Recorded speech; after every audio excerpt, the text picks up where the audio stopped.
Welcome back. हम 10वीं class का विज्ञान का लेसन पढ़ रहे हैं जैव प्रक्रम, और उसी कड़ी में आज हम एक और बहुत ही इंपॉर्टेंट टॉपिक स्टडी करने वाले हैं, वो है रक्त वाहिकाएं यानी कि ब्लड वेसल्स।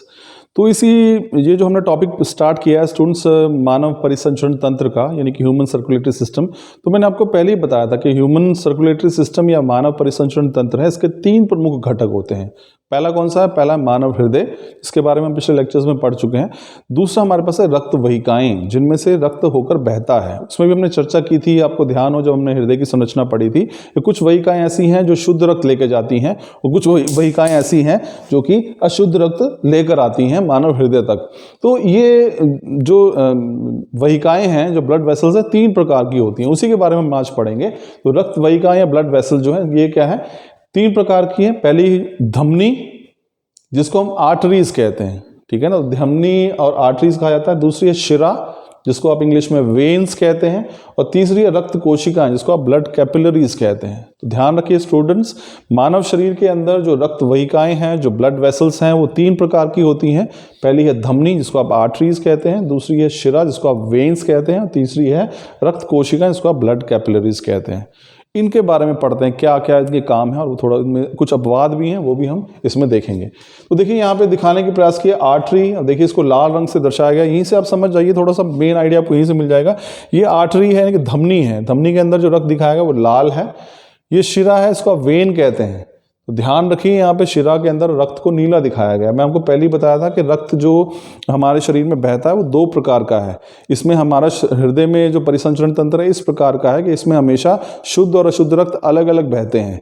कई जीवों में ये मिक्स हो जाता है, लेकिन हमारे शरीर में ऐसा नहीं है। हमारे शरीर में जो रक्त है, जो बायां भाग है हमारे पास, वो शुद्ध रक्त को लेकर उसमें बहता है, जो दायां भाग है उसमें अशुद्ध रक्त जो है वो बहता है। तो ध्यान रखिए, हम बात कर रहे हैं धमनी की। धमनी, इसको आप आर्टरीज कहते हैं। इसमें शुद्ध रक्त जो लाल रंग से दर्शाया गया है। शुद्ध रक्त यहाँ पे कौन सा है?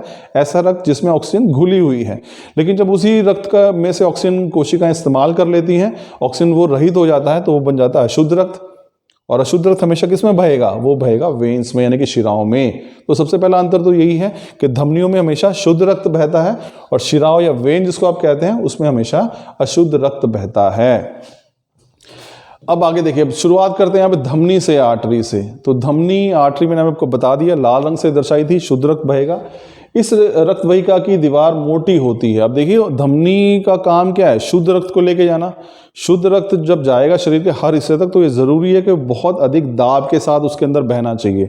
यानी कि हमारे पास जो प्रेशर है वो बहुत अधिक होता है धमनी के अंदर, आर्टरीज के अंदर, क्योंकि उसने, उन धमनियों ने रक्त जो है शरीर के हर हिस्से तक, मानव हृदय यहाँ पे है और यहाँ पर जो कोशिका उसको भी रक्त चाहिए, तो उसकी जो दीवारें जो रक्त यहाँ तक लेकर आ रही हैं वो बहुत मोटी होनी चाहिए। तो आमतौर पर अगर आप देखेंगे तो धमनी की दीवारें जो है काफी मोटी होती हैं। आप यहाँ पे आप देख भी सकते हैं, अगर आप इसे देखने का प्रयास करेंगे तो ये देखिए, ये धमनी है, इसकी दीवार कितनी मोटी बना के दिखाई गई यहाँ पे। ऐसे आप क्लियर हो जाएगा, आप चित्र से ये बहुत कुछ समझ जाएंगे। यहाँ पे ये देखिए, ये धमनी की दीवार है, ये इतनी मोटी दीवार बना रखी है, क्योंकि धमनी में क्या है, रक्त को बहुत दूर तक लेके जाना और बहुत प्रेशर के साथ यहाँ पे रक्त बहता है, तो इसीलिए इनकी दीवारों का मोटा होना आवश्यक है, और ये होती भी हैं। अब बात करें अगर हम शिराओं की, तो शिराओं की दीवारें बहुत पतली होती हैं, क्योंकि उनमें से रक्त को वापस आना है, और वापस आने के लिए कोई इतना उच्च दाब होता नहीं है, तो वो बिल्कुल सामान्य दाब पर ही वापस आ रही होती हैं। तो उनकी दीवारें अगर पतली भी हैं तब भी चल जाएगा। तो आप देख सकते हैं यहाँ पे धमनी की दीवारें जो हैं वो मोटी दिखाई गई हैं, लेकिन जो शिरा की दीवारें हैं वो बहुत पतली सी दिखाई है यहाँ पे। तो ये अंतर है धमनी और शिरा के अंदर, पहला। और यही हमने यहाँ पढ़ा भी था कि रक्त वाहिकाओं की दीवारें मोटी होती है, और धमनियों से हमेशा किस प्रकार का रक्त बहता है? हमेशा शुद्ध रक्त बहता है। लेकिन एक इसमें अपवाद है, पल्मोनरी धमनी जो है, या पल्मोनरी आर्टरी जिसको आप कहते हैं, वो एक ऐसी धमनी है जिसमें से अशुद्ध रक्त बहता है। ये इंपॉर्टेंट, इसको नाम को ध्यान रखिएगा। देखिए, आमतौर पर जितनी भी धमनियां हमारे शरीर में हैं वो सारी कौन सा रक्त लेके जाती हैं? शुद्ध रक्त। लेकिन एक पल्मोनरी धमनी ऐसी है हमारे हृदय से जुड़ी हुई, जो कि अशुद्ध रक्त को लेकर जाती हैं। और धमनी चूंकि शुद्ध रक्त लेके जा रही हैं, तो वो हमेशा क्या करती हैं? मानव हृदय से रक्त जो है वो कोशिकाओं तक लेकर जाती हैं, विभिन्न अंगों तक लेकर जाती हैं। तो धमनी का कनेक्शन कैसे है? वो हृदय से रक्त को हमेशा, क्योंकि शुद्ध रक्त जाना है और कोशिकाओं को रक्त की आवश्यकता है, अंगों को आवश्यकता है, तो हमेशा जो धमनियां हैं या आर्टरी जिसको आप कहते हैं, वो हमेशा शुद्ध रक्त जो है वो मानव हृदय से सभी अंगों तक लेकर जाती हैं। चलिए बात करते हैं वेन की या फिर शिरा की। वो मैं आपको बताया कि धमनी की दीवारें मोटी मोटी हैं, लेकिन शिरा की जो वहिकाएं, जो ये ब्लड वेसल, इनकी दीवारें जो है पतली होती हैं। और इसमें रक्त उल्टा ना बह जाए, इसके लिए इनमें छोटे छोटे वाल्व जो है वो बने हुए होते हैं, और शिरा में से हमेशा अशुद्ध रक्त होकर ही बहता है। लेकिन इसमें भी अपवाद है। शिरा में मैंने क्या बताया कि हमेशा अशुद्ध रक्त बहेगा, टी ऑक्सीजनेटेड, जिस रक्त में से ऑक्सीजन का उपयोग कर लिया गया है उसे हम अशुद्ध रक्त कहते हैं। और जो शिराएं होती हैं उनमें हमेशा अशुद्ध रक्त बहता है। लेकिन पल्मोनरी शिरा जो है, पल्मोनरी वेन जिसको आप कहते हैं, ये एक अपवाद है, एक ऐसी शिरा है जिसमें से शुद्ध रक्त जो है वो बहता है। और मैंने वहां पे क्या डिफरेंस देखा था हमने कि धमनियां जो है वो हमेशा रक्त को जो है मानव हृदय से अंगों तक लेकर जाती हैं, शिराएं जो है वो हमेशा विभिन्न अंगों से रक्त जो है वो हमारे हृदय तक लेकर आती हैं। अब बात करते हैं कैपिलरी की या कोशिकाओं की। अब देखो यहाँ पे अगर हम बात करें कैपिलरी और की जो दीवारें होती हैं बहुत ही महीन होती हैं, छोटी होती हैं। तो ये क्या है वास्तव में, अगर मैं बात करूँ कि धमनी और शिरा जहाँ पे मिलेंगी उनको वो वहाँ पे छोटी छोटी कोशिकाओं का जाल होता है, और उसी को हम ब्लड कैपिलरीज या फिर ब्लड जो है कोशिका भी, रुधिर कोशिका भी कहते हैं। तो इनकी दीवारें बहुत ही पतली होती हैं, और जो इनका जो व्यास भी बहुत छोटा होता है, कैपिलरी कोशिकाओं तक जाती हैं। सारी कैपिलरी अंत में धमनी और शिरा में जाकर मिलती हैं। तो ये आप देख सकते हैं यहाँ पे, ये धमनी है, शिरा है, और इसके बीच में ये कैपिलरीज का जाल है। तो ये हमारे पास होती हैं तीसरे प्रकार की जो कोशिकाएं हैं, वो हमारे पास हैं कैपिलरीज। तो स्टूडेंट्स अब हम बात करते हैं अंतर की। यहाँ से देखिए बिल्कुल क्लियर करते हैं धमनी और शिरा के बीच में अंतर क्या है। बहुत इंपॉर्टेंट क्वेश्चन है कि धमनी और शिरा में, कैपिलरीज की बात नहीं करते, जनरली वो धमनी को शिराओं से जोड़ती हैं, तो ये ध्यान रखिएगा। तो कैपिलरीज और जो वेन्स हैं, सॉरी आर्टरीज और वेन्स, शिराएं हैं और धमनी, इसमें अंतर देखिए क्या है। पहले बात करते हैं शिरा की, ध्यान रखिए अशुद्ध रक्त लेके जाएंगी।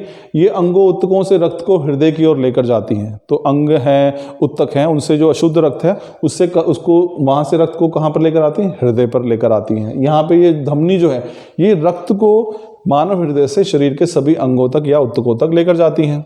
फिर इनकी गुहा चौड़ी होती है, इनकी जो अंदर हिस्सा वाला हिस्सा, दीवारें पतली है तो इनके अंदर वाला हिस्सा जो कैविटी होती है वो चौड़ी होती है, जबकि इनकी जो प्रेशर के साथ बहना इनकी दीवारें मोटी होती है तो अंदर से ये संकरी हो जाती हैं।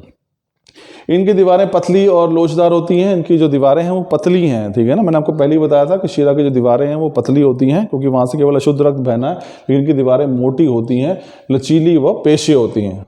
फिर वेन्स जिसको आप शिरा कह रहे हैं, ये प्राय अंगों में बाहर की ओर स्थित होती हैं। जो शिराएं हैं आप देखो भी बाहर अगर आप देखोगे तो नीले रंग की थोड़ी नसें सी दिखती हैं, नीले से रंग की। तो शिराएं जो हैं वो आमतौर पर शरीर के ऊपरी भागों में, अगर आप कभी देखोगे नीले से रंग में आप कभी कोई ड्रिप लगवाने जाते हो तो वो भी उनको ढूंढ रहा होता है इस प्रकार से ब्लड वेसल्स को। तो शिराएं शरीर में ऊपर की तरफ स्थित होती हैं, जबकि जो धमनियाँ होती हैं वो शरीर में बहुत ही गहराई में स्थित होती हैं। फिर इनका जो रंग होता है वो नीला या बैंगनी रंग, मैंने आपको पहले ही बताया था कि शिराओं में जो रक्त बहता है वो अशुद्ध रक्त होता है, उनका रंग जो है वो नीला जामुनी सा बैंगनी सा रंग आपको नजर आएगा, क्योंकि उसमें से जो हीमोग्लोबिन है वो ऑक्सीजन जो लेके गया था वो उसमें से ऑक्सीजन बाहर निकल गई है, तो उसकी वजह से आपको पता है हीमोग्लोबिन की वजह से रक्त जो है वो लाल नजर आता है। तो उसमें से ऑक्सीजन जब निकल गई है तो उसका रंग जो है वो हमारे पास कैसा आएगा, बैंगनी रंग। इनका रंग जो है गुलाबी या फिर बिल्कुल लाल जो है वो नजर आता है। धमनियों में जो रक्त बहता है वो शुद्ध रक्त होता है और उनमें बहने वाला रक्त जो है वो लाल ही होता है। फिर इनमें कपाट पाए जाते हैं। कपाट समझते हैं आप, वाल्व हैं जो कि रक्त को उल्टा बहने से रोकते हैं। तो शिराओं में कपाट पाए जाते हैं, जबकि यहाँ पर कपाट जो है उपस्थित नहीं होते। फिर यहाँ पे एक और देखिए अंतर क्या है, जो शिराएं हैं जो अशुद्ध रक्त लेकर आती हैं उनमें रक्त बहने की गति बहुत धीमी होती है, रक्त बहुत धीमी गति से बह रहा होता है, जबकि धमनियों का काम क्या है, धमनियों को रक्त जो है वो हर हिस्से तक पहुंचाना है। तो वहाँ पे रक्त जो है वो गति के साथ, अधिक दबाव के साथ जो है, अधिक दाब के साथ वो बहती हैं। दीवारें इनकी पतली होती हैं जिसके कारण ये पिचक जाती हैं, जबकि इनकी दीवारें मोटी होती हैं जो ये पिचकती नहीं है। तो स्टूडेंट्स ये बहुत ही इंपॉर्टेंट टॉपिक था, धमनी और शिरा में अंतर, ये हमने पढ़ा। फिर एक बार हम पढ़ते हैं धमनी। देखिए क्या है धमनी, इसको हम इंग्लिश में आर्टरीज कहते हैं। वो हृदय से शुद्ध रक्त शरीर के विभिन्न उत्तकों या तक अंगों तक लेकर जाती हैं। धमनी की अगर हम दीवारों की बात करें, इनकी दीवारें जो है वो मोटी होती हैं और इसमें धमनी में हमेशा शुद्ध रक्त बहता है। शिरा की बात करें, शिरा जो है वो हमेशा अशुद्ध रक्त जो है वो कोशिकाओं या उत्तकों या अंगों से वो मानव हृदय तक लेकर आती हैं। इनमें हमेशा अशुद्ध रक्त बहता है और इनकी दीवारें जो है वो पतली होती हैं। बाकी अंतर हमने इसमें देख लिया है। इंपॉर्टेंट टॉपिक था स्टूडेंट्स, आई एम श्योर आपको समझ में आया होगा। Thank you.